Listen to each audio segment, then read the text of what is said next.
parents refused to babysit with my son while I was away on a business trip. "It's not our problem, take him away," they said.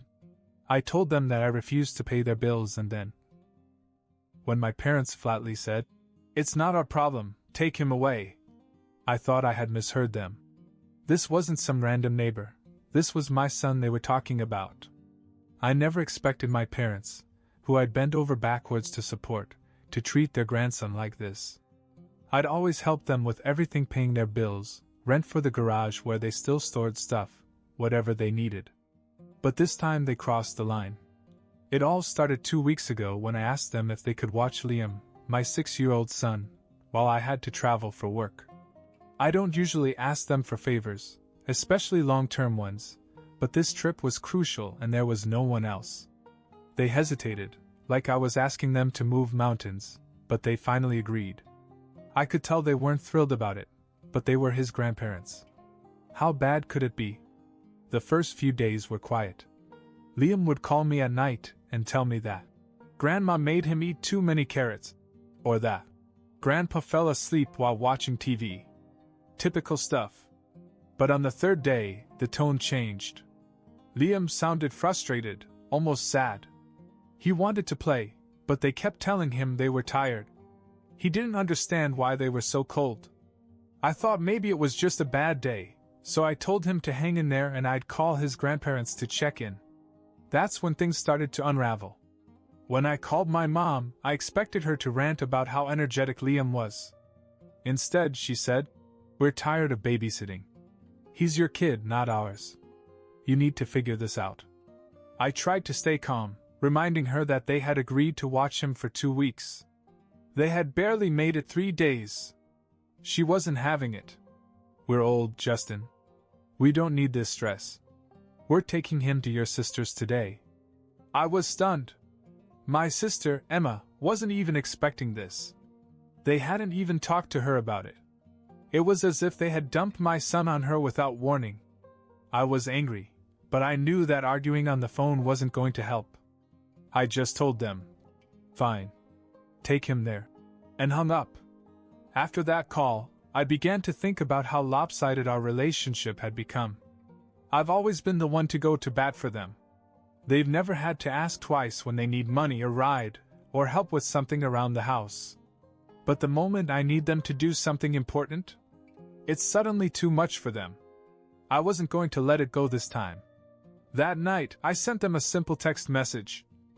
"I'm done paying your bills. That includes the $500 a month and the rent for the garage. Don't expect anything more from me." Within minutes, I had 18 missed calls and texts flooding my phone. "Pick up the phone, what's going on? We don't understand, everything was fine. Call us, Justin." I ignored each one. For the next few days, I focused on work and making sure Liam was okay with Emma. She was understanding and agreed to keep him until I got back. I called her every day to check in. My parents, on the other hand, went into a tailspin.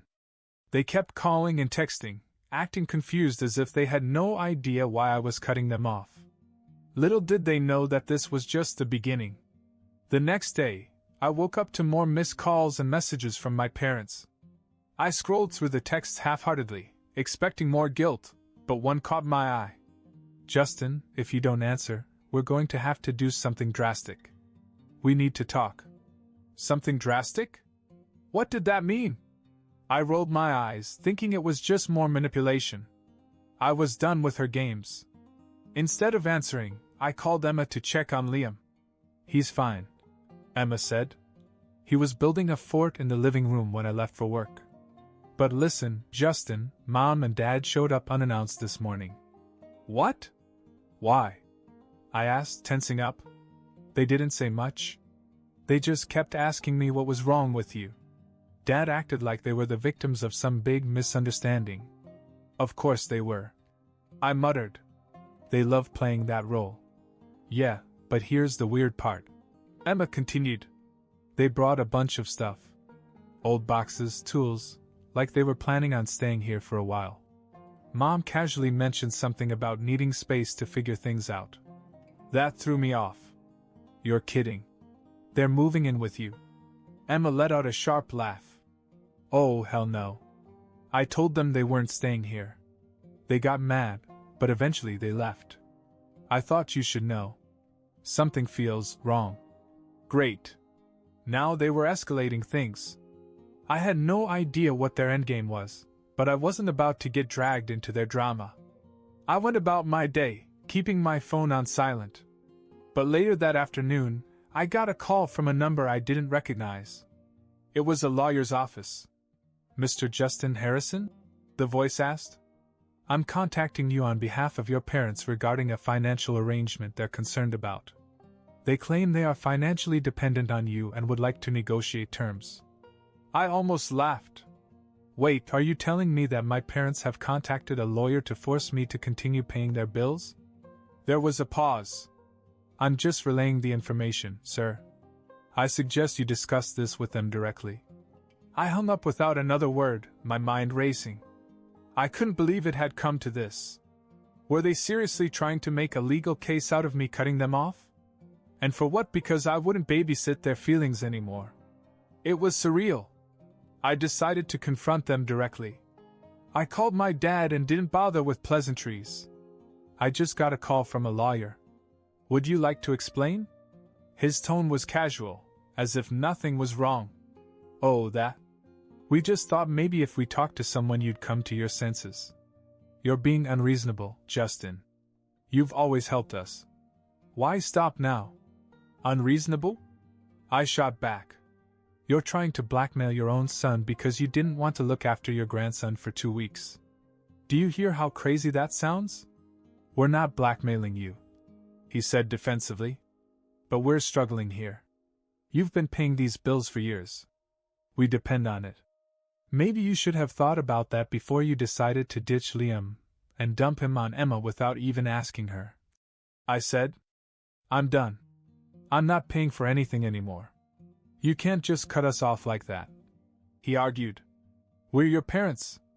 Exactly. You're my parents, not my responsibility, I said before hanging up.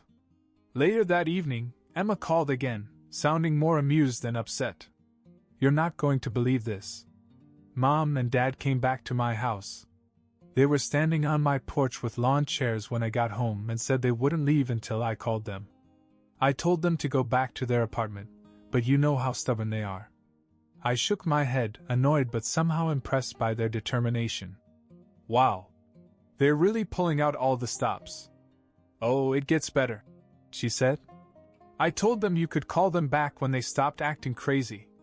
They finally left, but not before threatening to cut me out of the will. You'd think they were billionaires the way they acted. We both laughed, but deep down I was getting tired of the theatrics. The situation had spiraled far beyond anything I'd expected. Still, I wasn't going to back down. Emma and I decided it was time to flip the script. If they wanted to play games, we could play games.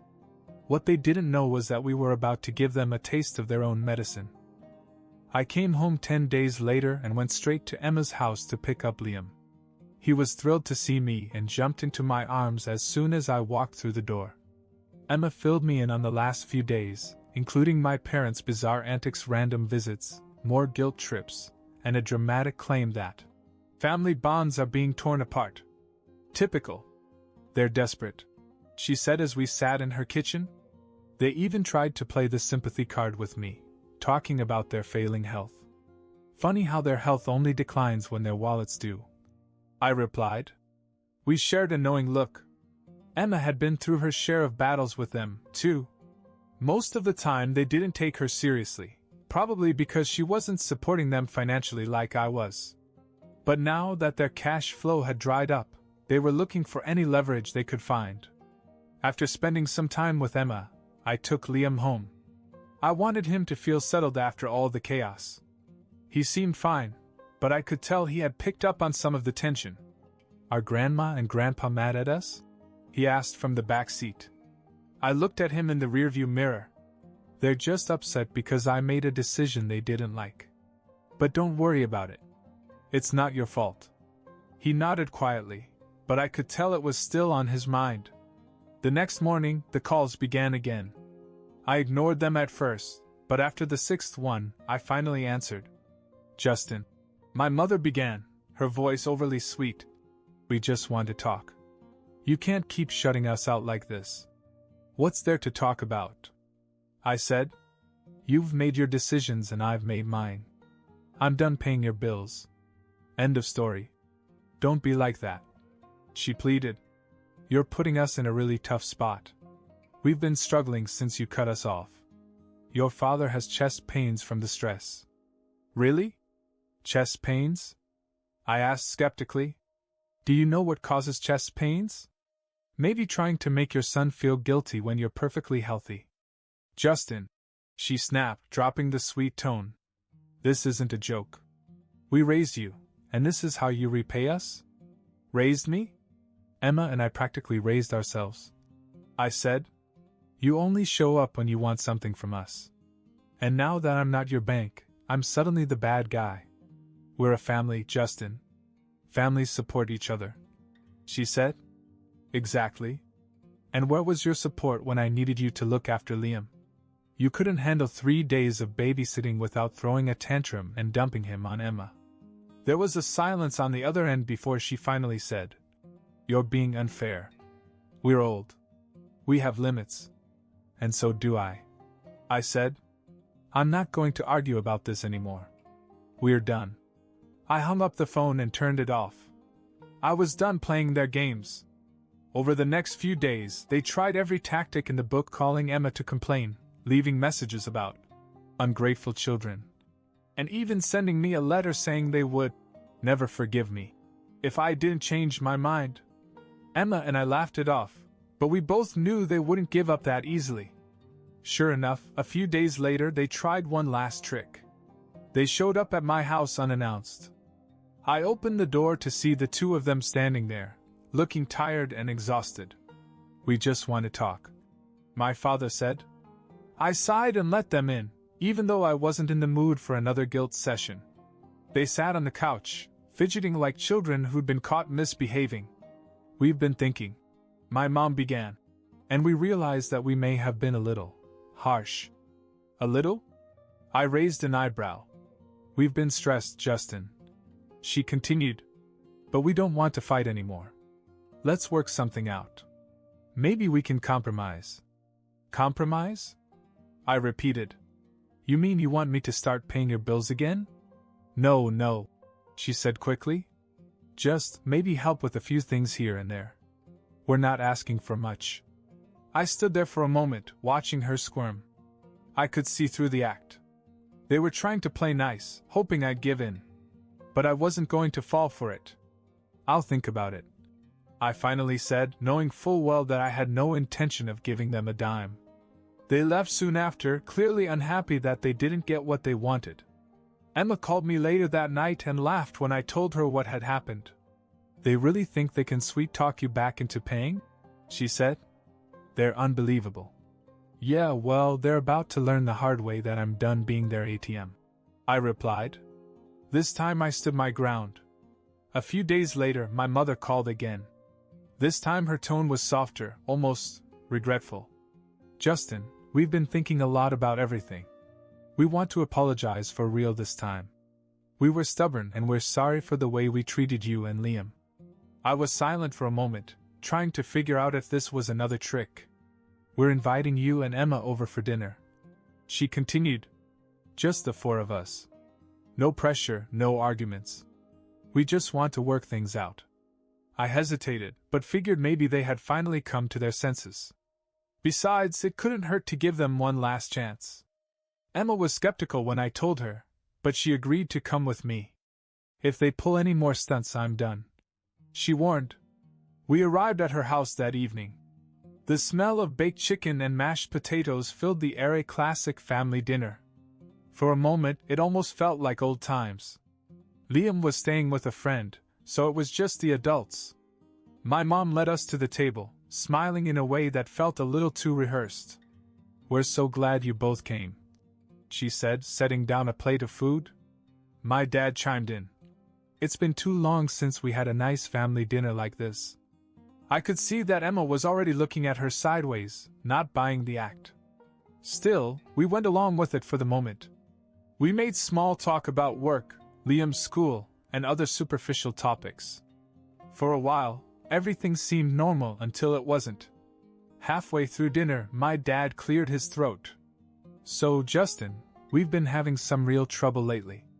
Things are tight financially, and it's been hard to keep up with expenses since you, stopped helping out." I put down my fork, my appetite disappearing. Emma shot me a look that said, "Here we go." My mom quickly added, "We know we haven't handled things well before. But maybe we can find some middle ground. We're not asking for much. Just enough to get us back on our feet.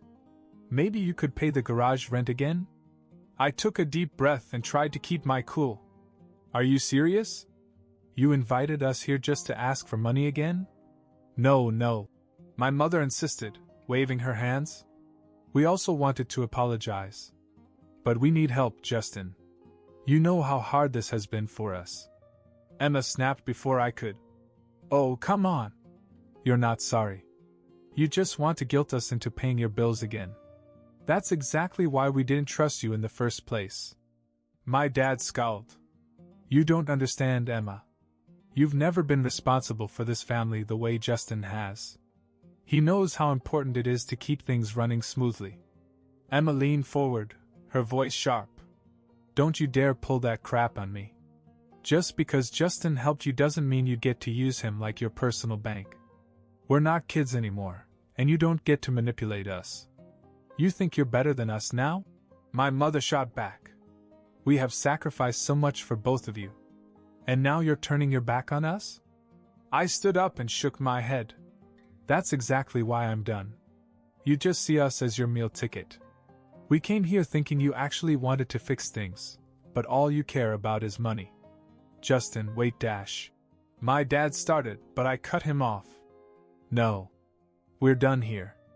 Emma stood up too and grabbed her coat. "You can keep pretending to be the victims, but we're not falling for it anymore." We both headed for the door, and I slammed it behind us.